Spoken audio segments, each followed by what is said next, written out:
Hello hello hello hello. आज हमारा day one. Okay. Motivated हो?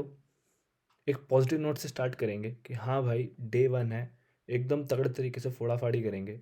तो रोहन भाई डे वन पे कराओगे क्या? डे वन पे जैसे इंडेक्स शेयर किया था कि हाँ हमारा शेड्यूल रहेगा, उस हिसाब से आज हमारा टारगेट रहेगा quality control. That is our chapter one of ICI study mat. Okay. जिसके अंदर हम कवर करने वाले हैं SQC 1 एंड SA 220। ठीक है। एंड एज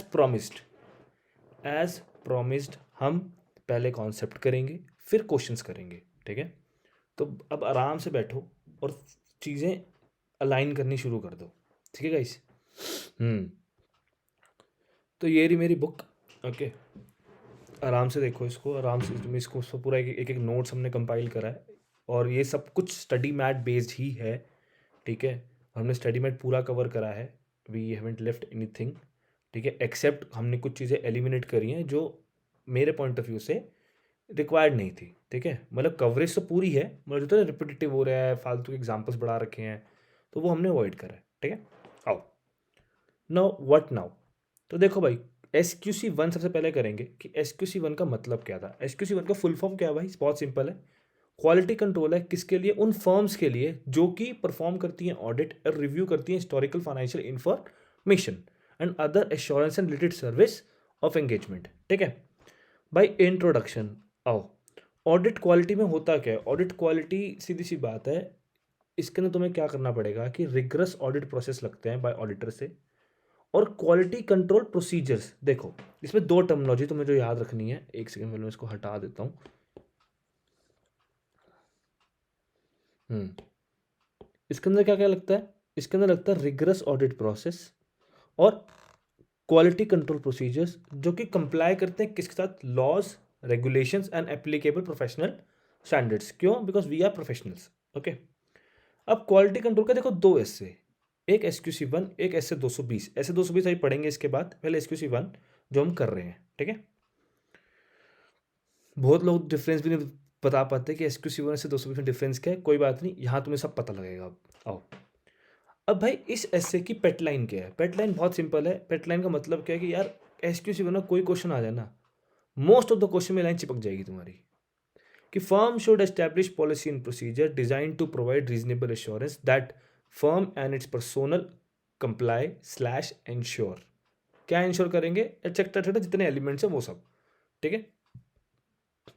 अब इसके अंदर आते हैं तुम्हारे एलिमेंट्स। एलिमेंट्स क्या कहते हैं हमारे? आओ, अब एलिमेंट्स हमारे छः। SQC 1 में कितने एलिमेंट्स हैं भाई? छः एलिमेंट्स हैं। ये मैंने मतलब अपनी जो वीडियो डाल रखी है मैंने कॉन्सेप्ट वाली, उसमें पढ़ाया था। एग्जैक्ट वही तुम्हें पढ़ा देता हूँ।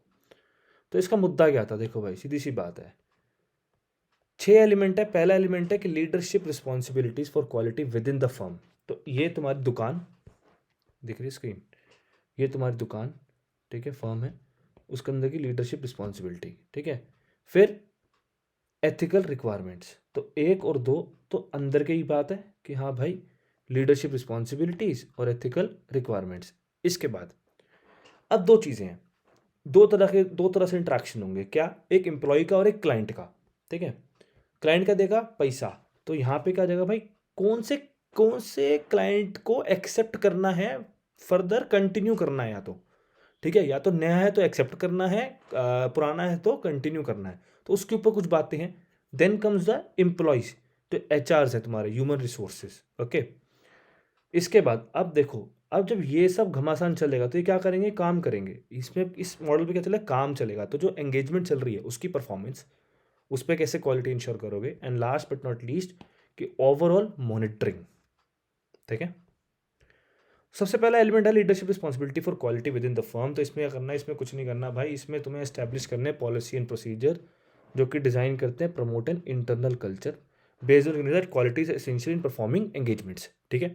फिर फर्म के CEO और managing partner should assume ultimate responsibility. भाई देखो सीधी सी बात है, जो टॉप मैनेजमेंट है उसको अपनी रिस्पॉन्सिबिलिटी एज्यूम करके चलनी पड़ेगी। हाँ भाई मेरी रिस्पॉन्सिबिलिटी है इंश्योर कराना। ठीक है। दूसरी बात, जो पर्सन असाइन हुआ है, ठीक है, जिसको किसी लल्लू लाल को तुमने असाइन तो नहीं कर दिया, उस पर सफिशिएंट एप्रोप्रिएट एक्सपीरियंस होना चाहिए, एबिलिटी होनी चाहिए, नेसेसरी अथॉरिटी होनी चाहिए टू एज्यूम दैट रिस्पॉन्सिबिलिटी, ठीक है। क्योंकि देखो सीधी सी बात है, तुमने रिस्पॉन्सिबिलिटी दे दी, उसको अथॉरिटी नहीं दी, तो वो कुछ कर नहीं पाएगा। Then audit quality is paramount in all engagement. भाई सीधी सी बात है, ऑडिट क्वालिटी सबसे ऊपर है, नॉन नेगोशिएबल है। तो अब इसके रिगार्डिंग तुम्हें क्या ध्यान रखना है भाई, फर्म को अपनी मैनेजमेंट रिस्पॉन्सिबिलिटी कुछ इस तरह समझनी, मतलब इस तरह करानी है कि भाई पैसे देख के ईमान ना डोले, commercial consideration do not override the quality of work perform, ठीक है। दूसरा, फर्म की पॉलिसी और procedure, firm's policy procedure addressing performance evaluation, compensation, promotion with regard to its personnel. अब देखो सीधी सी बात है, तुमने पैसों की ही बात हो रही है यहाँ पे। अब पहले पैसे की बात थी कि भाई पैसा देख के मान ना डोले, कोई क्लाइंट बोले कि भाई थोड़ा क्वालिटी कॉम्प्रोमाइज़ कर ले, क्लोज कर इसको, ठीक है, तो वो तुम्हारी फर्म ना करे, ठीक है। दूसरी चीज़, जो तुम्हारे लिए लोग काम कर रहे हैं उनको भी तुम उनका एक फेयर कॉम्पनसेशन और प्रमोशन रखो, नहीं तो ऑब्वियस सी बात है, अगर उसको पैसा नहीं मिलेगा तो वो दूसरे मीन्स ढूंढेगा, ठीक है ना। Then firm devote sufficient resources. भाई देखो सीधी सी बात है, ये ना हो कि भाई 4 बंदों का काम था, 2 बंदे लगा दिए, तो ऑब्वियस सी बात है ना, वो कोई ना कोई काम चाहिए तो करेगा ही करेगा उसमें, भाई ठीक है ना, इस तैसी कराए। देन वाइटल इंफॉर्मेशन ले लो भाई क्लाइंट की, कि हाँ, ताकि तुम ये देखो कि भाई क्लाइंट की इंटीग्रिटी, प्रमोटर के एमपीज की उनकी इंटीग्रिटी, सीधी सी बात है। तो क्या बात करी हमने देखो टोटल तो है 4, करी 2। क्या? पैसों की बात, पैसा देख के ईमान ना डोले। दूसरा, जो तुम्हारे लिए काम करे उनको सफिशिएंट पैसा मिले ताकि उनका ईमान ना डोले।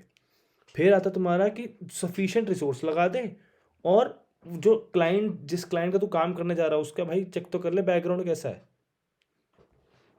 फिर आती है एथिकल रिक्वायरमेंट्स। आओ no, what is the ethical requirements. तो देखो भाई, एथिकल रिक्वायरमेंट बहुत सिंपल है, वही अच्छी अच्छी बातें, integrity, objectivity, confidentiality, professional competence and due care and the professional behaviour. ये तो बहुत मतलब वो है कि हाँ, integrity, objectivity, confidentiality, professional competence and due care and then the professional behaviour. फिर अब भाई देखो,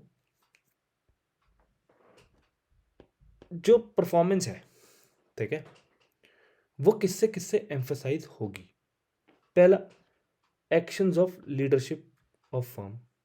दूसरा, स्प्रेडिंग अवेयरनेस एंड ट्रेनिंग। तीसरा, मॉनिटरिंग। और चौथा, कि process for dealing with non compliance. भाई देखो सीधी सी बात है, जो लीडरशिप ऑफ फर्म है उसके एक्शन क्या है। दूसरा, उन्होंने कितना अवेयर और ट्रेनिंग करा रखी है कि हाँ भाई ऐसे ऐसे काम करना है, ऐसे नहीं करना होता, अवॉइड करना है। बेसिकली उनको अवेयर कराना कि हाँ भाई ये गलत ही है। कई बार क्या होता है ना, नीचे वालों को पता नहीं होता। नीचे वालों का मतलब मेरा वो है कि जो काम कर रहे हैं फील्ड पे, उनको पता ही नहीं होता कि ये चीज़ गलत है, ठीक है। तो अनजाने में भी उनसे गलत है, इसलिए अवेयरनेस दो। फिर मॉनिटरिंग करो, राइट, रिव्यू करो एंड ऑल कि हाँ सब ठीक हो रहा है, ओके रिपोर्ट है। देन अगर कुछ भी नॉन कंप्लाइंस हो गया तो उसका प्रोसेस तो हो तुम्हारे पास, पता लगे नॉन कंप्लाइंस कर तो दिया, अब उसको डील कैसे करना है पता ही नहीं है, ठीक है।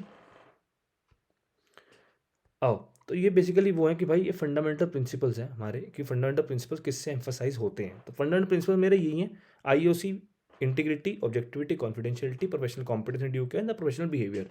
और यही फंडामेंटल प्रिंसिपल्स मेरे किससे एम्फसाइज होंगे, actions of leadership of firm से, कितनी अवेयरनेस है, मॉनिटरिंग कैसी है, और dealing with non compliance.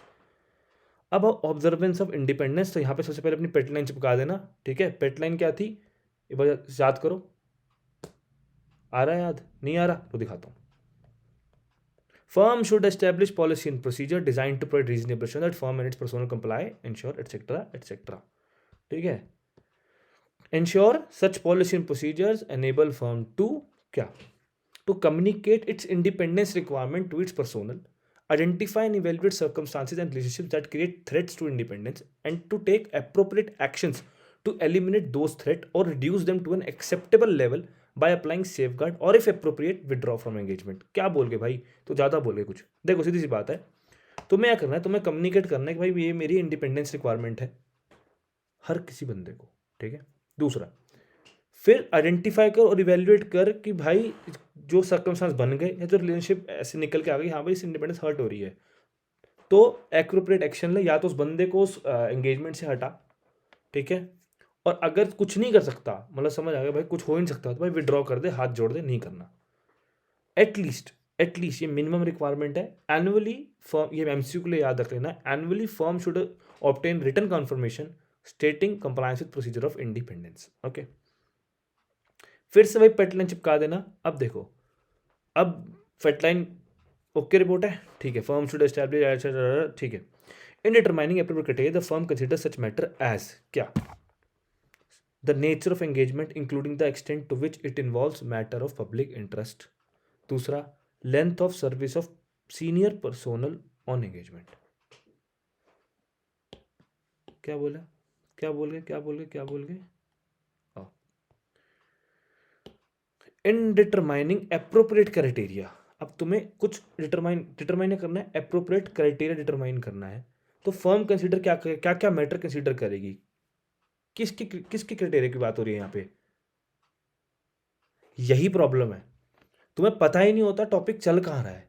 Independence की बात हो रही है ना, तो भाई उसका क्राइटेरिया मेरे को डिटरमाइन करना है। ओके, क्वेश्चन में आ गया कि what are the appropriate criteria to determine the independence, पूरा उसे राम कहानी लिखी, लास्ट में ये लाइन लिख दी, क्या करोगे?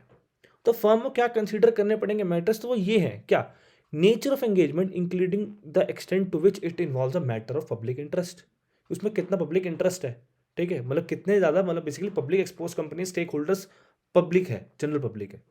Then the length of service of senior personnel on engagement, ठीक है।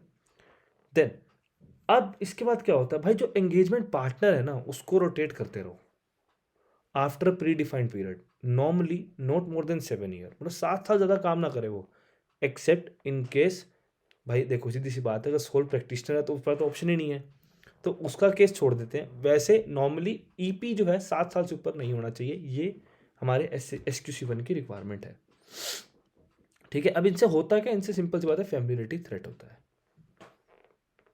भाई जितना ज़्यादा पुराना बंदा होता जाएगा उतना ज़्यादा उसके फैमिलियरिटी थ्रेट जो है वो क्लाइंट से उतना ज़्यादा घुल मिल गया होगा, ठीक है ना। तुम कितना मर्जी कर लो, वो तुम तक बात ही नहीं पहुंचने देगा, फिर क्या कर लोगे, कैसे पता लगाओगे?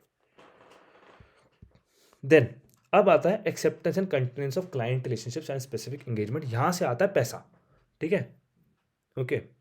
अ firm before accepting an engagement should acquire white information about the client, such an information that help firm to decide about, क्या क्या डिसाइड करना पड़ेगा, integrity of client, promoters and KMP। अब भाई देखो, सीधी सी बात बोलता हूँ, तुम्हें क्लाइंट, प्रमोटर्स और KMP की इंटीग्रिटी देखनी है। कैसे देखोगे? तो भाई देखोगे, सीधी सी बात है, सबसे पहले देखो भाई जो धंधा करते हैं वो किस हिसाब का है, ठीक है। दूसरा, concerning attitude of client's principal owner, जो क्लाइंट का प्रिंसिपल ओनर है उसकी बाहर इमेज कैसी है, उसका एटीट्यूड कैसा है।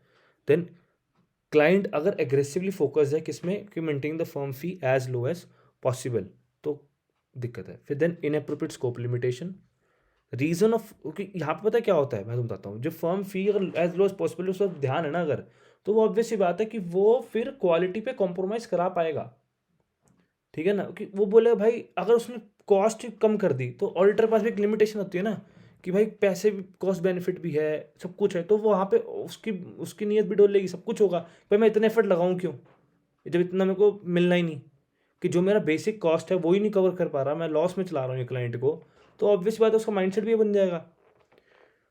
रीजन, अब देखो सीधी बात है भाई, जो प्रीवियस फर्म आई थी तूने उसको रीअपॉइंट क्यों नहीं करा, ये सीरियस ध्यान रखना है कि तूने हमारे भाई को अपॉइंट क्यों नहीं किया दोबारा, मेंबरशिप चल रही है ना हमारी, तो तूने उसको अपॉइंट क्यों नहीं किया दोबारा, क्या दिक्कत थी? हो सकता है ना कि उसने कोई एक ऐसा पॉइंट निकाल रखा हो कि, और उसकी वजह से जो है ये बोल रहा हो कि भाई नहीं अब मैं ऑडिटर चेंज कर दूंगा, धमकी दे दी उसको। और लास्ट बट नॉट लीस्ट भाई, मनी लॉन्ड्रिंग में इन्वॉल्वमेंट तो नहीं है, ठीक है। अब देखते हैं, अब इसका आता है कॉम्पिटेंस टू परफॉर्म एंगेजमेंट। अब देखो इसमें क्या, तुमने सामने वाला गिरवान झाँक, अपना गिरवान तो झाँक, तेरी बस की है क्लाइंट संभालना, क्लाइंट का इतना बड़ा बिजनेस है, तू कर पाएगा? तो देखो अब उसमें क्या होगा, firm personnel have knowledge, relevant experience, भाई नॉलेज होनी चाहिए, रेलेवेंट एक्सपीरियंस होना चाहिए। पता लगे तुम लेके बैठे हो सिर्फ और सिर्फ क्या कहते हैं मैन्युफैक्चरिंग सेक्टर का एक्सपीरियंस, ठीक है, और तेरे सारे जितने भी बंदे हैं सबको मैन्युफैक्चरिंग सेक्टर का एक्सपीरियंस है, और तू लेके आ गया फिनटेक, फिनटेक को उठा के ले आया, तो फिर कैसे होगा? Firm have sufficient personnel sufficient बंदे भी होने चाहिए। ये नहीं पता लगे भाई 10 बंदों की रिक्वायरमेंट लगती है, इसमें तेरे पास बंदे 5 पड़े हैं। एक्सपर्ट्स आर अवेलेबल, ऑब्वियस बात है, स्पेसिफिक फील्ड के एक्सपर्ट्स होने चाहिए। देखो एक्सपर्ट की कोई डेफिनेशन नहीं होती है, ये किसी की जजमेंट है, ठीक है। एक्सपर्ट बनता इंसान मतलब कि वो ऑब्वियस सी बात है, पढ़ाई डिग्रीज एंड ऑल वो तो ठीक है, प्लस एक्सपीरियंस से भी। अब कुछ ऐसे देखते हैं, कुछ ऐसे लोग देखे हमने जो ग्रेजुएट होते हैं, लेकिन भाई ग्रेजुएट्स के सिर्फ ग्रेजुएट हैं ऊपर, लेकिन उन पर एक्सपीरियंस एक सेक्टर का इतना ज़्यादा है कि वो उस फील्ड के एक्सपर्ट बन गए हैं। Okay, then able to complete engagement on timely basis. भाई तो टाइमली खत्म भी कर पाएगा नहीं कर पाएगा, क्योंकि फिर वही कलेश आएगा। अगर तो टाइमली कंप्लीट कर नहीं पाया, फिर तो ये होगा भाई अब रैप अप करना, रैप अप करना, रैप करना, चीज़ें स्किप होंगी। Then individuals meeting criteria to perform engagement are available. ठीक है, अपना गिरवान झाँक लिया, सामने वाले का झाँक लिया, तो भाई देख ले भाई एथिकल रिक्वायरमेंट तो कंपाइल कर दिया, बस वो कुछ नहीं है। अब देखो, अगर मान लो कॉन्फ्लिक्ट ऑफ इंटरेस्ट आ गया कि भाई कॉन्फ्लिक्ट ऑफ इंटरेस्ट आ रहा है किसी भी बात पे भी, किसी भी चीज़ पे, कोई भी चीज़ पे ले, कोई ऐसी टर्म है, कुछ है, तो उस पर होगा क्या। देखो, प्रॉपरली रिजॉल्व कर ले बिफोर एक्सेप्टिंग एन एंगेजमेंट। मतलब अगर एक्सेप्ट करने से पहले इशू आ गया तो भाई प्रॉपरली उसको रिजॉल्व कर, ठीक है। नहीं होता तो भाई नहीं कर पा रहा रिजॉल्व, छोड़ दे, एक्सेप्ट ले ही मत उस क्लाइंट को, ठीक है। लेकिन अब होता क्या है कि भाई तूने क्लाइंट तो ले लिया, बाद में पता लगा कुछ कलेश है, तो फिर क्या होगा भाई, तो अपनी प्रोफेशनल लीगल रिस्पॉन्सिबिलिटी देख। दूसरा पॉसिबिलिटी देख कि विड्रॉ कर सकता है नहीं कर सकता, क्योंकि अगर वो मान के राजी नहीं है तो भाई छोड़ने में ही भलाई है। क्योंकि सीधी सी बात है, तुम कॉम्प्रोमाइज कर नहीं पाओगे, वो करना चाहता नहीं है, तो छोड़ो, फिर क्या करें। जब मान डोली हो ही नहीं सकती तो लेट इट बी ना। अब लेकिन विड्रॉ भी इजीली नहीं होता भाई, निकलना आसान थोड़ी है। देखो क्या करना पड़ेगा, तुम्हें डिस्कस करना पड़ेगा किससे, बड़ों से, कि भाई appropriate level of client management, TCWG, कि हाँ appropriate action that firm might take based on relevant facts. अब अगर फर्म डिटरमाइन कर लेती है कि हाँ भाई, डिटरमाइन कर दिया उसने कि हाँ भाई विड्रॉ है, तो डिस्कस करेंगे वही एप्रोप्रिएट लेवल से अलॉन्ग विद रीज़न, कि हाँ भाई ये रीज़न है मेरा विड्रॉल का।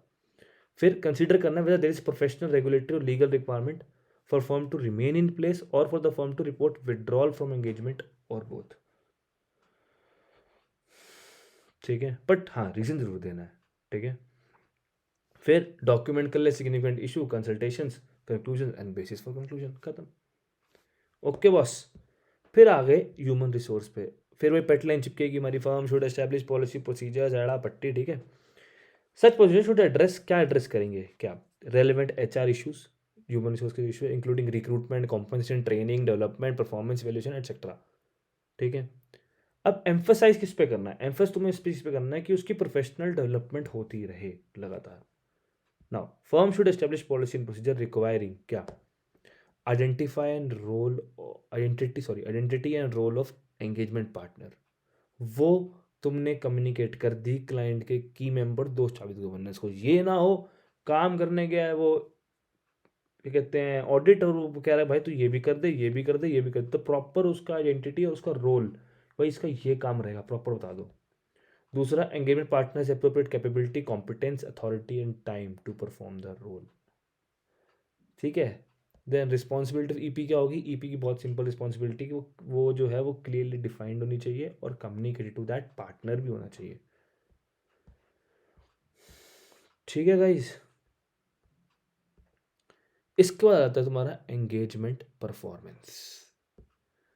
अब देखो, तुमने क्या क्या पढ़ लिया, तुमने पहला सबसे पहला पढ़ा कि भाई इंडिपेंडेंस वाली चीज़ें जो थी, ठीक है, नॉर्मल जो फर्म की हैं, ठीक है। फिर तुमने एथिकल रिक्वायरमेंट भी पढ़ ली, फिर तुमने क्या कहते हैं वो पढ़ लिया, क्या कहते हैं ये जहाँ से पैसा आना है क्लाइंट वाला भी पढ़ लिया, जिन लोगों ने काम करना है वो भी पढ़ लिया। अब करेंगे क्या, काम ही तो करेंगे, तो वो है एंगेजमेंट परफॉर्मेंस। आओ, consistency and quality of engagement is achieve through briefing of engagement team of their, क्या क्या भाई, वही सीधी सी बात है, उसके उसके ऑब्जेक्टिव बता दे, उसको उसके ऑब्जेक्टिव बता दे, क्या कहते हैं, फिर जो है कि भाई एंगेजमेंट से कंप्लाई करना है वो बता दे, फिर एंगेजमेंट सुपरविजन और ट्रेनिंग है, then method of reviewing performance of work, and last but not least appropriate documentation. Work not documented not done, बहुत सिंपल, बहुत पेट लाइन है बिग 4 की हमारे। यही बोला जाता है अगर तुमने वर्क नॉट डॉक्यूमेंटेड है, बिग फोर कह रहा हूँ सॉरी, ऑडिट की यही है, work not documented not done. ठीक है। देन अब इसके बाद क्या होता है, अब देखो भाई सीधी सी बात है, जो भी तुम्हारा अगर कोई डिफरेंस ऑफ ओपिनियन आया बिटवीन एंगेजमेंट टीम वर्सेस दोस्त कंसल्टेंट, या फिर engagement partner versus EQCR engagement quality control reviewer, ठीक है, रिपोर्ट इशू तभी होगी जब डिफरेंसेस रिजॉल्व हो जाएंगे। अगर अगर एंगेजमेंट परफॉर्म जो पार्टनर है और जो EQC है, जो हमारा ही रिव्यूअर आया है, उसके इश्यूज रिजॉल्व नहीं हो पा रहे, भाई जो क्लाइंट वाले इशू हैं तो वो तुम देख लो ऊपर, कॉन्फ्लिक्ट ऑफ इंटरेस्ट वाले रेफर कर लो कि भाई क्या करना है। ठीक है, लेकिन अगर इंटरनल मतलब कि फर्म का पार्टनर है, फर्म का EQCR है, ठीक है, तो उसके केस में अगर अनरिजॉल्व रह गए तो भाई पॉलिसी प्रोसीजर देख लो, जो पॉलिसी कहे ओके रिपोर्ट कर दो। ठीक है।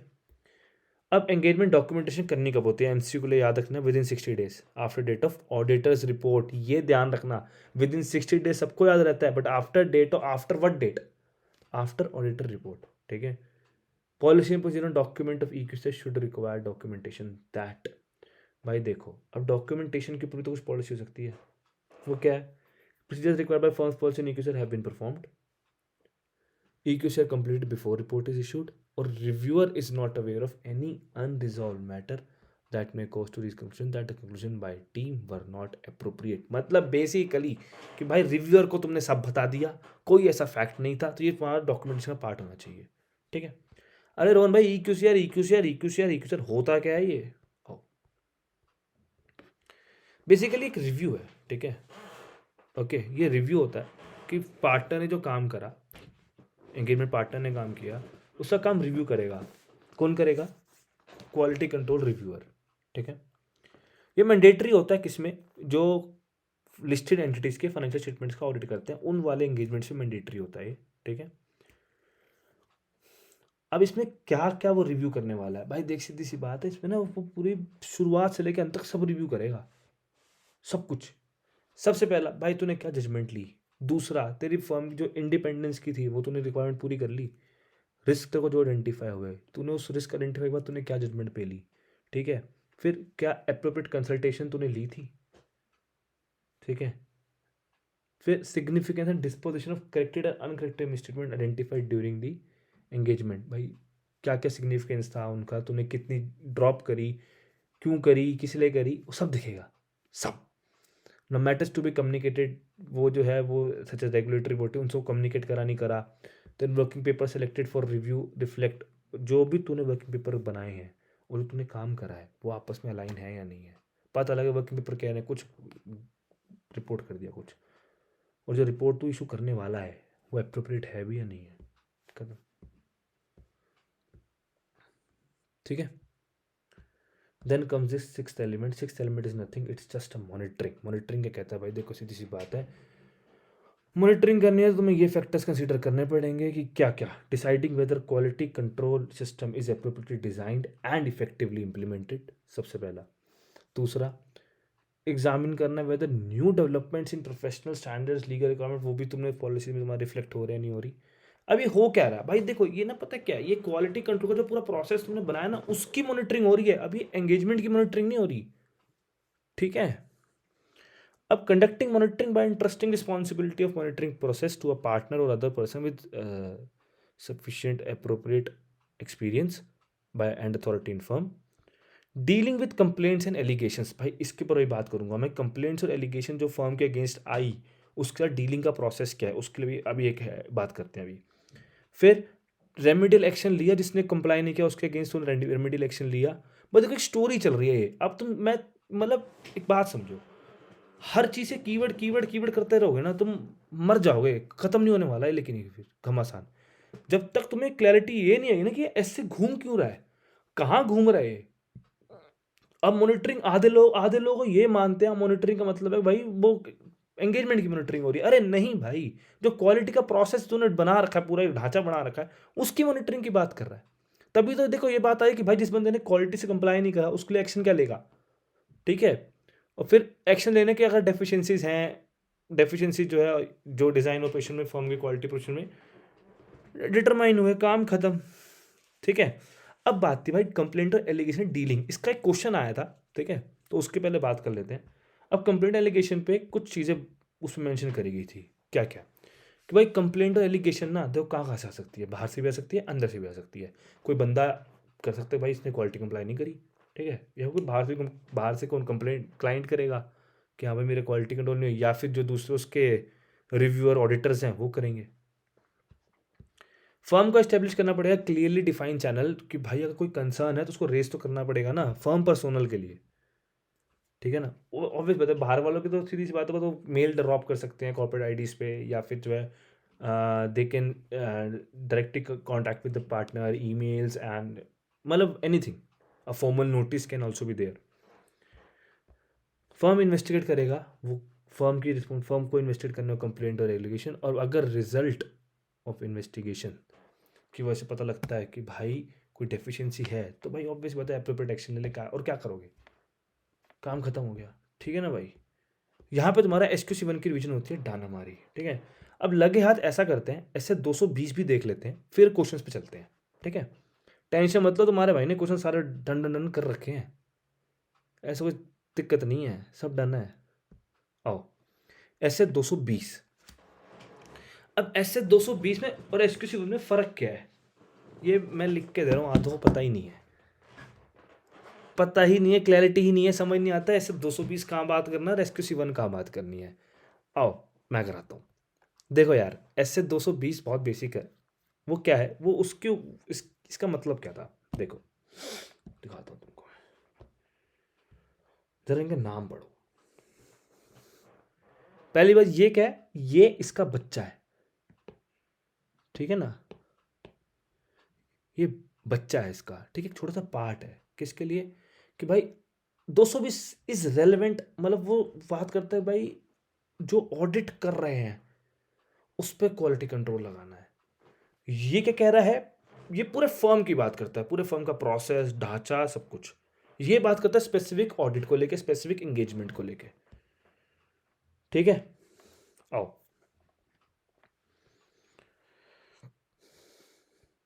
ये पूरा पूरा SQC1 की लाइन से पूरा मॉडल हुआ है, ये सीधी सी बात है, एंगेजमेंट पार्टनर की रिस्पॉन्सिबिलिटी बताता है इन रिलेशन टू मैटर्स क्या क्या। वही देखो, अब देखो एलिमेंट्स ऑलमोस्ट सिमिलर मिलेंगे, जो जो जो रेड दिख रहा है सर वही चेंज है, बाकी सब सेम है, कि भाई leadership responsibility quality with in the firm, know with in the audits, ethical requirement same, acceptance continuous same, छोड़ो। देन वहाँ पे क्या था, ह्यूमन रिसोर्स, यहाँ पे आएगा असाइनमेंट ऑफ एंगेजमेंट टीम, बाकी एंगेजमेंट परफॉर्मेंस मॉनिटरिंग सेम, इस तरह से करो। इसके बाद बचता है क्या, ऑब्जेक्टिव। भाई ऑब्जेक्टिव क्या है, ऑडिटर इंप्लीमेंट करता है quality control procedure at engagement level, ताकि उसको एश्योरेंस मिले किस चीज़ की, कि ऑडिट कंप्लाई करा विद प्रोफेशनल स्टैंडर्ड्स, और रिपोर्ट इशूड जो है वो अप्रोप्रिएट हुई है उस प्रकार से। ऑब्वियस सी बात है ना मेरे भाई, अब यहाँ पे तुम्हारा ज्ञान नहीं चलेगा वो क्वालिटी कंट्रोल एड़ा पट्टी, नहीं नहीं नहीं नहीं, यहाँ पे सिंपल सी बात है भाई, जो रिपोर्ट इशू हो रही है वो प्रोफेशनल स्टैंडर्ड वाली हो और अप्रोप्रिएट हो, सिर्फ और सिर्फ एंगेजमेंट स्पेसिफिक बात करेंगे, वो कुछ नहीं करेंगे।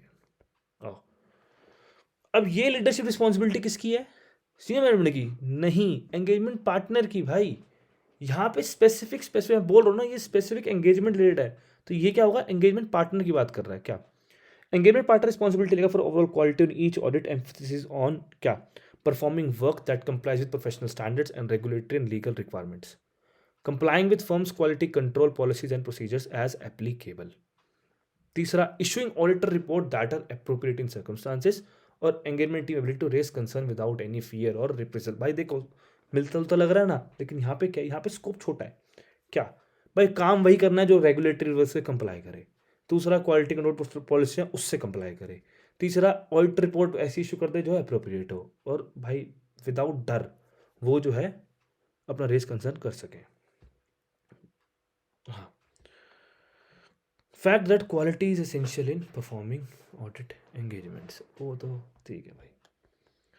रेलेवेंट एथिकल रिक्वायरमेंट्स, ठीक है। अब देखो responsibilities of engagement partner, ethical requirement के अंदर एंगेजमेंट पार्टनर के ऊपर क्या जिम्मा है, सीधी सी बात है, एंगेजमेंट पार्टनर का यहाँ पे तुम्हें सिर्फ एंगेजमेंट पार्टनर ही मिलेगा, okay. Identifying a threat to independence regarding audit and engagement that safeguard may not be able to eliminate और reduce to an acceptable level. फिर reporting by engagement partner to relevant person within the firm to determine appropriate action which में include, अगर कुछ भी ना हो पाए तो विड्रॉ कर दो, ठीक है। इक्यूसीआर, अरे भाई इक्यूसीआर ऊपर पड़ा था, यहाँ भी आ गया, अरे रुक मेरे भाई रुक। अब अगर फर्म ने डिटरमाइन करा कि इस पे इक्यूसीआर लगना चाहिए, तो एंगेजमेंट पार्टनर क्या करेगा? बात ये है यहाँ पे, एंगेजमेंट पार्टनर डिटरमाइन करेगा कि इक्यूसीआर अपॉइंट हो चुका है। दूसरा, सिग्निफिकेंट मैटर जो अराइज हो रहे हैं during the audit engagement discuss करेगा। ऑडिटर की जो रिपोर्ट है वो उसके मतलब कि जब तक इक्यूसीआर खत्म नहीं तब तक ऑडिट रिपोर्ट पे डेट नहीं करेगा कि हाँ भाई इस डेट की ऑडिट रिपोर्ट है। Equishare shall perform an objective evaluation of significant judgments made by engagement team and the conclusion reached in formulating the auditor report. This evaluation shall involve क्या? अब देखो सीधी बात है, वहाँ पे अपने पढ़ा, वहाँ पे सिंगल लाइन थी कि जजमेंट इवेल्युएट करेगा। अब भाई जजमेंट में वो क्या इवेल्युएट करेगा, किसकी? एंगेजमेंट स्पेसिफिक करेगा। तो अब आ जाओ तुम ऐसे 220 में क्या बोलेगा? Discussion of significant matters with engagement partner, review of financial statement and propose auditor report, review of selected documentation. कहानी वही है, इवेल्युएशन ऑफ कंक्लूजन रीच भाई कि हाँ भाई एप्रोप्रिएट था या नहीं था, उसी के जैसा सिमिलर है, बस स्कोप का फर्क है, वो कुछ फर्क नहीं है। इक्यूसीआर क्या कंसिडर करेगा भाई? सीधी सी बात है, उसने इंडिपेंडेंस वाली कंसिडर करी थी नहीं करी थी, एप्रोप्रिएट कंसिडरेशन ली थी नहीं ली थी, डॉक्यूमेंटेशन जो है वो जो काम किया वो रिफ्लेक्ट कर रहे नहीं कर रहे। अब डॉक्यूमेंटेशन देखो भाई, डॉक्यूमेंटेशन में क्या क्या डॉक्यूमेंट करना होता है, जो तूने इशू आइडेंटिफाई करे, कंसल्टेंट मैटर्स क्या, कंक्लूजन तूने क्या रीच करा, और कंप्लायंस विद इंडिपेंडेंस। देखो भाई सीधी सी बात है, मैं तुम्हें एक साफ बोल रहा हूँ, जब तक तुम्हारे दिमाग में कहानी नहीं घूमेगी ना, तब कुछ नहीं होने वाला ऑडिट में तुम्हारा। कहानी स्टोरीज घुमाओ, प्लीज घुमाओ, नहीं तो भाई बहुत औखा है। अब mechanism for review of quality control, इसके बाद हमारे सारे कॉन्सेप्ट्स होते हैं खत्म, ठीक है। ये क्या कहानी कहता है भाई? देखो सीधी सी बात है, 3 है, peer review board, quality review board, NFRA. Peer review board किसने बनाया? आईसीआई ने बनाया। क्यूआरबी किसने बनाया? सेंट्रल गवर्नमेंट ने बनाया। नफरा किसने बनाया? Section 132 sub section 1 of companies act 2013 से ये नफरा आया, ठीक है। ऑब्जेक्ट क्या? ऑब्जेक्ट का इंश्योर करना है कि भाई कैरिंग आउट एश्योरेंस एंगेजमेंट, ठीक है। स्टैंडर्ड्स की बातें करा पहले कि टेक्निकल प्रोफेशनल एथिकल स्टैंडर्ड्स के साथ तुमने जो है वो कैरी करा है, इसका ऑब्जेक्टिव यही है, ठीक है। और proper system are in place including documentation thereof which amply demonstrate quality of assurance service provided by members. Peer review certificate issued unqualified report, लेकिन अगर क्वालिफाई कर दिया तो, अनक्वालिफाई करा ओके रिपोर्ट, क्वालिफाई कर दिया तो भाई प्रैक्टिस यूनिट को इन्फॉर्म करो अलॉन्ग विद रीजन कि ये दिक्कत है भाई देख ले। क्यूआरबी भाई देखो, पीयर रिव्यू बोर्ड क्या है? ये बराबरी के हैं, ठीक है ना। जैसे फॉर एग्जांपल ईवाई है तो केपीएमजी, राइट। मतलब ऐसे पीयर रिव्यू बैठते हैं कि हाँ वो चेक करते हैं स्टैंडर्ड साथ उन्हें कंप्लाई करा नहीं करा है और ऐसे, ठीक है। तो ऑब्वियस बात है, वो एक फर्म जब हायर करेगा पीयर रिव्यू बोर्ड के थ्रू, जो फर्म जो काउंसिल हायर करेगा, तो वो रेलिवेंट फर्म ही हायर करता है कि हाँ जिस पास उतना ही एक्सपोजर हो, ठीक है। Then comes what? क्यूआरबी क्या है भाई? देखो क्वालिटी रिव्यू बोर्ड, ये सिंपल सी बात है, रिकमेंडेशन देने आया है कि हाँ भाई इंप्रूवमेंट का स्कोप है, कर लो, ठीक है। इसके मेंबर कौन नॉमिनेट करता है? सेंट्रल गवर्नमेंट और आईसीआई काउंसिल नॉमिनेट करते हैं, ठीक है। इसमें क्या करना है? इसमें तुम्हें सीधी सी बात है, ये गाइड करने के लिए रिकमेंडेशन देते हैं, रिव्यू करते हैं तुम्हारी क्वालिटी और गाइड करते हैं कि भाई यहाँ यहाँ दिक्कत है, ठीक करो इसको। फिर आता है नफरा। ड्यूटीज ऑफ नफरा क्या है? ड्यूटीज ऑफ नफरा बहुत सिंपल है भाई, मॉनिटर और एनफोर्स करना कि भाई अकाउंटिंग और ऑडिटिंग स्टैंडर्ड से कंप्लाई कर रहा है नहीं कर रहा। दूसरा, ओवरसी करना quality of service of professionals associated, आजकल बड़े न्यूज़ में है ये, ठीक है। With such standard and suggest measure for improvement in quality of service. मुझे बताना अगर तुम्हें इसके न्यूज़ वगैरह का कुछ अपडेट्स वगैरह चाहिए तो we can start a new series as well for that, okay. तो इसी के साथ हमारे कॉन्सेप्ट्स होते हैं ख़त्म। अब हम जाएंगे अपने क्वेश्चंस पे, जो क्वेश्चन बैंक हमने बनाया जिस पे बहुत मेहनत लगी है, तो लेट्स गो। तो अब आ गए हम क्वेश्चंस पे, ठीक है। तो देखो सबसे पहले आता है, देखो हमने इस पीडीएफ में क्या करा है, जो हमने पढ़ा उसको हमने जो है पॉइंटर में बना के यहाँ पे रख दिया, ठीक है, ताकि जब तुम रिवाइज करने बैठो तो आई विल सजेस्ट वो जो पीडीएफ है उससे रिवाइज करो, 1-2 बार जो रिवीजन करनी है करो, उसके बाद प्रेफर दिस पीडीएफ।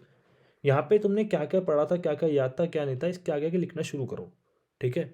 इसका प्रिंट ले लेना, डाल देंगे हम लिंक में, ठीक है। इसका प्रिंट ले लेना और जो है अपना इसी के आगे लिखना शुरू करो कि हाँ भाई इसमें ये था, इसमें ये था, इसमें ये था, इसमें ये था, ताकि यार तो में एक रिकॉलिंग प्रैक्टिस बनेगी, ठीक है ना। For that exercise we have done this, ठीक है।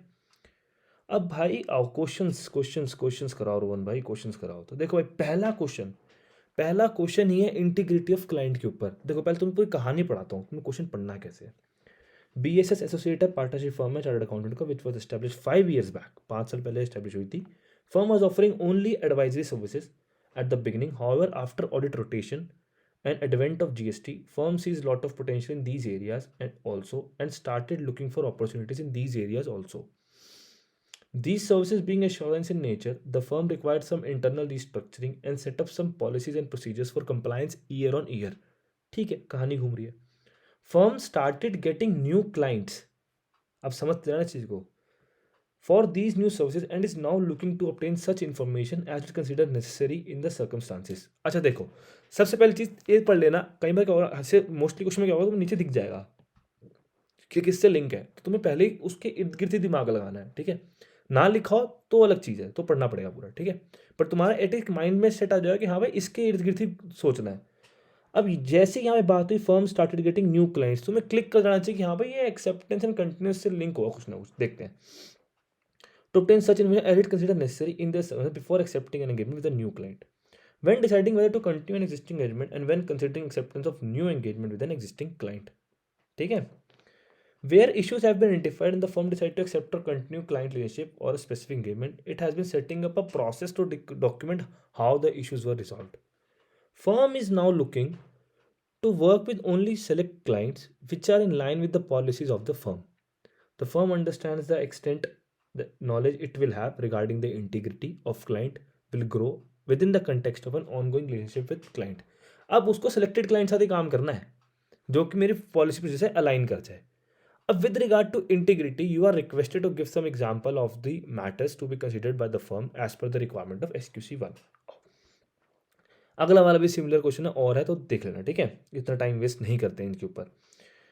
आओ अब वही है, अब कहानी वही है कि एज पर SQC1 फर्म को ऑब्टेन करना चाहिए such information as it consider necessary in circumstances before accepting an engagement with the new client, when deciding whether to continue an existing engagement and when considering accept. एक question से उसने चिपका दी थी थोड़ी घुमा के। अब जो पॉइंटर्स बनेंगे क्या बनेंगे, जो हमने वहाँ पढ़ के है PDF में कि with regard to integrity of client matters the firm consider include for example क्या क्या भाई, प्रिंसिपल ओनर्स की identity, business reputation, nature of clients operations, अभी पढ़ा ऊपर, ठीक है। तो एग्जैक्ट वही छप छप छप छप छप और खत्म। मनी लॉन्ड्रिंग सब डाल देना, कोई दिक्कत नहीं है, वो स्टडी मैट के ही पॉइंट्स है, ठीक है।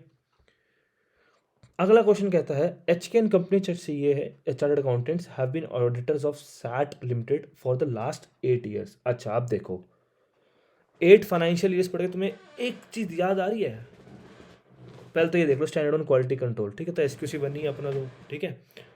फॉर लास्ट 8 फाइनेंशियल 8 ईयर्स से लीड हमने पढ़ा था 7 साल से ऊपर वाला, कहाँ पे, एंगेजमेंट पार्टनर के ऊपर, ठीक है।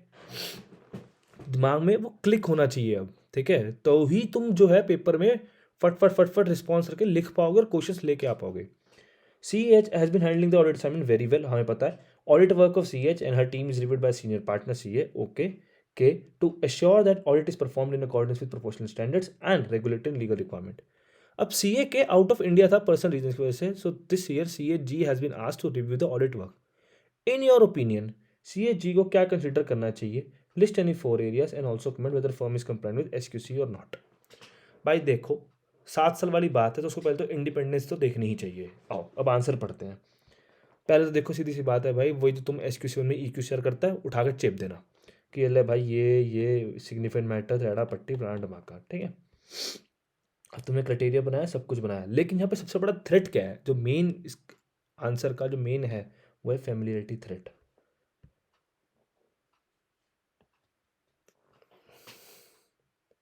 समझ रहे हो, खेला ऐसे जाता है ऑडिट में, और एग्जाम से क्वेश्चन है, जुलाई 21 में आया था, MTP अक्टूबर 22 में था, ये एग्जाम्स के ही क्वेश्चन उठा रहा हूं मैं। अब इजी लग रहा होगा है ना, पर जब अगर पेपर में दिखता है तो भाई समझ नहीं आता क्या रेफरेंस क्या है, क्यों, क्योंकि होता क्या है कि जब हम SS पढ़ते हैं ना तो उसमें हम ऊपर ऊपर से पढ़ लिया, मोटा मोटा मोटा पढ़ लिया, जो बीच के जो मेन गेम है वो तो देखी नहीं। अब तुम यहाँ से कनेक्ट कर पा रहे हो कि हाँ भाई ये चीज़ है और हाँ भाई वहाँ थी, अब तुम लिंकिंग बैठेगी। अब जब भी तू रिवाइज करने बैठेगा ना तेरे दिमाग में ये चीज़ आएगी ज़रूर। ओके, आओ next question is NK and company CA were appointed as statutory auditor of fresh juice limited for the financial 21-22. Previous year's audit was conducted by MSLP Institute. After the audit was completed and report submitted, it was found that closing balances of last financial year, that is B21, were incorrectly brought forward. It was found that MS NK and company did not apply any audit procedure to ensure that correct opening balances have been brought forward to the current period. Accordingly, a complaint was filed against NK and company in relation to this matter. अब देखो complaint आ गई, complaint का हमने पढ़ा था, ठीक है। तो वही लफड़ा है, कंप्लेंट एलिगेशन जो हैं वो मतलब कि एक क्लियर, मतलब बेसिकली इंटरनली भी आ सकती है, एक्सटर्नली भी आ सकती है। चैनल होना चाहिए प्रॉपर, ठीक है। और अगर चैनल बन गया कि उसके बाद फिर हम इन्वेस्टिगेट करें, अगर कुछ लगता है डेफिशिएंसी है तो उस हिसाब से एक्शन ले ले। ठीक है, कहानी समझ आ रही है? देखो यार सीधी सी बात है, खेल कहानी का है। अब ऐसे 220 से कुछ क्वेश्चंस देख लेते हैं। तो देख भाई, देखो सेम कॉन्सेप्ट हमने वही क्या वही एज इट इज़ करा है, और ये थ्रू आउट 7 डेज मिलेगा तुम्हें, ठीक है। थ्रू आउट 7 डेज है। अब हाँ, कुछ जगह ऐसे है कि ऊपर हमने पहले सारे समरी पॉइंट रख दिए, फिर नीचे क्वेश्चन उठा दिए, ऐसा। लेकिन हाँ, ये डाला है हर पीडीएफ में, ठीक है। एक कंसिस्टेंसी, यूनिफॉर्मिटी तुम्हें मिलेगी। Doing the audit of FMP limited, एक लिस्टेड कंपनी है। देखो सबसे पहले तो देख लो, ऐसे 220 लिखा है, ओके ओके, रिपोर्ट होगी भाई, ठीक है भाई। Doing the audit of FMP limited, एक लिस्टेड कंपनी है। Engagement partner completed his reviews and also ensured compliance with independence requirement that apply to the audit engagement. Engagement file were also reviewed by the EQCR except the independence assessment documentation. Engagement partner was of the view that the matters related to independence assessment are the responsibility of engagement partner and not EQCR. Okay. EQCR objected to this and refused to sign off the documentation. Please advise. अब देखो सीधी सी बात है, engagement partner कह क्या रहा है? Engagement partner कह रहा है कि जो भाई जो matter related to independent assessment है ना, वो EQCR की रिस्पॉन्सिबिलिटी है। अरे नहीं, वो तो एंगेजमेंट पार्टनर की रिस्पॉन्सिबिलिटी है, वो तो सिर्फ चेक करेगा। और पढ़ते हैं, engagement partner shall take responsibility for reviews being perform within the firm reviews and policies and procedures. अब देखो क्या होगा, अब वही है, अब वही तो कहानी बताई थी। एंगेजमेंट पार्टनर रिस्पॉन्सिबिलिटी लेगा, इंडिपेंडेंस की पूरी आराम कहानी थी। ऑब्टेन करेगा रेलेवेंट इन्फॉर्मेशन, थ्रेड लगाएगा, इवेल्युएट करेगा, एप्रोप्रिएट एक्शन लेगा। ठीक है, समझ गए? तो ये वाला भी मेरा होता है डन। इसको आता है question number 2। MS Suresh Chandra and company has been appointed as an auditor of SC limited for the financial year 2021। ठीक है। CA Suresh, one of the partner of MS Suresh Chandra and company, completed entire routine audit work by 29 May 2021. Unfortunately, on the very next morning, while roving towards the office of SC Limited to sign final audit report, he met with a road accident and died. CA Chandra जो दूसरा partner है, उसने sign कर दिया document without reviewing the work performed. अब देखो भाई, सीधी सी बात है, मान लिया, हमने मान लिया कि तुम्हारे भाई बंधु ने करा है काम वो, ठीक है। लेकिन अब साइन तो तू कर रहा है ना, तेरी रिस्पॉन्सिबिलिटी क्या बनती है? मैं तुम्हें एक चीज बताता हूँ, तुम्हें समझाता हूँ एक चीज़। देख भाई, तो उसे उससे काम पे रिलाय करना है, बिल्कुल करना है, बिल्कुल डन करना है, ओके रिपोर्ट है।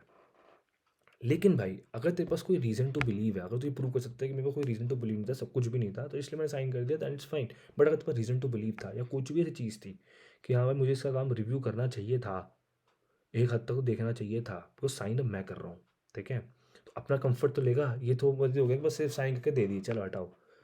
तो यहाँ पे लफड़ा हो गया, ठीक है। और एक चीज़ ध्यान रखना, ऑडिट में ना, ऑडिट में सच्ची बताता हूँ, हर चीज़ सब्जेक्टिव रहेगी।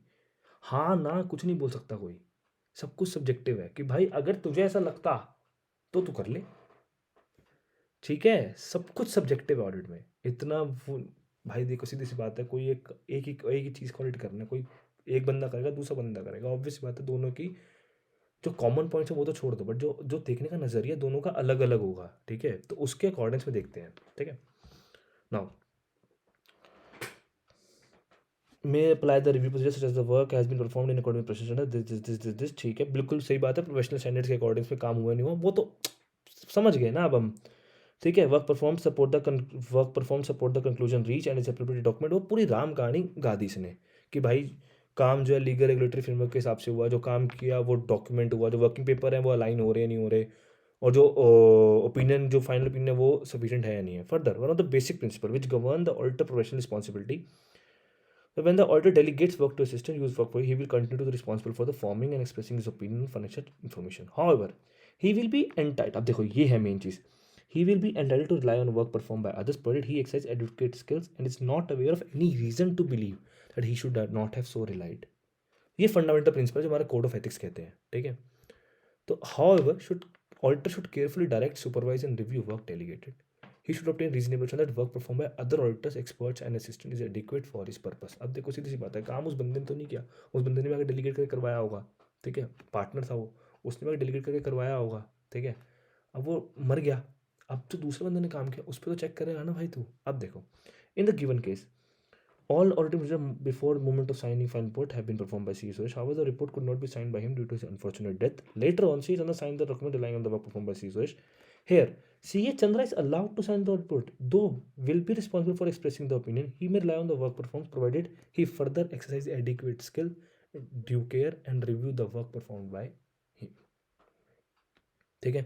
और रिव्यू भी कब करना है, जब तेरे पास रीजन टू बिलीव है. ठीक है. Okay. OP and Associates are statutory auditors हैं BB Limited के. BB Limited is also listed company, started its operations 5 years back. Field work during the audit of financial year statement of company for the year ended 31 March got completed on 1st May 2021. The auditor's report was dated 12 May 2021. During the documentation review, the engagement, it was observed that engagement quality control review was completed on 15th May 2021. Okay. अब देखो यहाँ पे तुमने क्या पढ़ा था कि भाई जो ऑडिट रिपोर्ट है वो डेट उससे पहले नहीं होनी चाहिए, EQCR से पहले नहीं होनी चाहिए. ठीक है. एंगेजमेंट पार्टनर ने अपना काम, देखो ये तुम्हें कंफ्यूज करने क्या कर दिया इसने, कह रहा है कि उसने अपना काम खत्म कर दिया 10 मई को. अब तुमने कहा 10 मई 12 मई, ठीक है. अरे नहीं भाई, EQCR होने के बाद डेट करेगा ना, खेल वहां है. It's not right. अब तुम्हें क्या करना है, तुम्हें पूरी वही कहानी लिखनी है कि भाई एंगेजमेंट पार्टनर की रिस्पॉन्सिबिलिटी क्या होती है. EQCR देखो ऐसे 220 है ये, ठीक है. ये स्पेसिफिक एंगेजमेंट की बात हो गई, ऑडिट रिपोर्ट की बात हो गई, ठीक है. स्पेसिफिक एंगेजमेंट ऑडिट रिपोर्ट, तो जो एंगेजमेंट पार्टनर की रिस्पॉन्सिबिलिटी थी विद रिस्पेक्ट टू EQCR सारा उठा के लिख दो.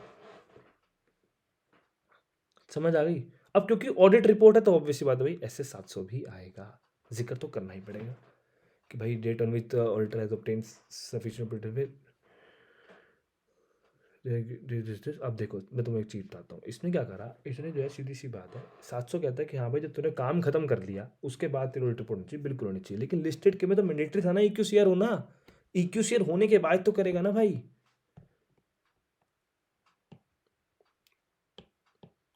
समझ गए, इसलिए लाइन यहाँ पे हमें लिखनी पड़ी है. ठीक है. तो गाइज इसके बाद जो हमारे क्वेश्चंस हैं, क्वेश्चंस जो मतलब मेजर चंक था एग्जाम्स का MTV आर्टिफिस को हमने कर दिया है. ठीक है. स्टडी मैट क्वेश्चन इसके बाद बचते हैं, वो एक बार तुम नज़र मार लो. ठीक है. वी विल ट्राई, और हम करेंगे इसके ऊपर कुछ ना कुछ कि भाई हम एक कंपाइलेशन लेके आ जाएं स्टडी मैट क्वेश्चंस का, लेके आएंगे, बिल्कुल लेके आएंगे. But yes, please please please इस वीडियो को शेयर करो. तुम्हें पसंद आया तो लाइक ज़रूर करो यार, प्लीज़ लाइक करो. यहाँ तक पहुँचे तो ऑब्वियस बात है पसंद ही आया होगा, तो प्लीज़ लाइक करो. ठीक है. And share this video as much as you can, ताकि सबका भला हो यार, और मेरा भी थोड़ा भला हो जाए, मुझे भी दिखे कि हाँ मेरी प्रोग्रेस क्या है. ये बेसिकली हमें वो करती है, क्या कहते हैं, मोटिवेट करती है कि यार हाँ हम कुछ कर रहे हैं. It's just a way of validation. ठीक है. हमें भी एक कन्फर्मेशन आती है कि हाँ भाई ठीक है हम ठीक जा रहे हैं. और कोई अगर तुम्हारा कोई ओपिनियन हो कि हाँ भाई इसके ऊपर कि भाई इसमें थोड़ी कमी रहेगी, थोड़ा ठीक कर दो और थोड़ा और इम्प्रोवाइज़ कर दो, we will improvise that as well. कोई इशू नहीं है, मैं सब पॉजिटिवली लूँगा, कोई दिक्कत नहीं है. ठीक है. ठीक है गाइस, तो यहाँ पे हमारा day 1 होता है कंप्लीट. ठीक है. See you in the day 2. Okay. Thank you. Bye bye.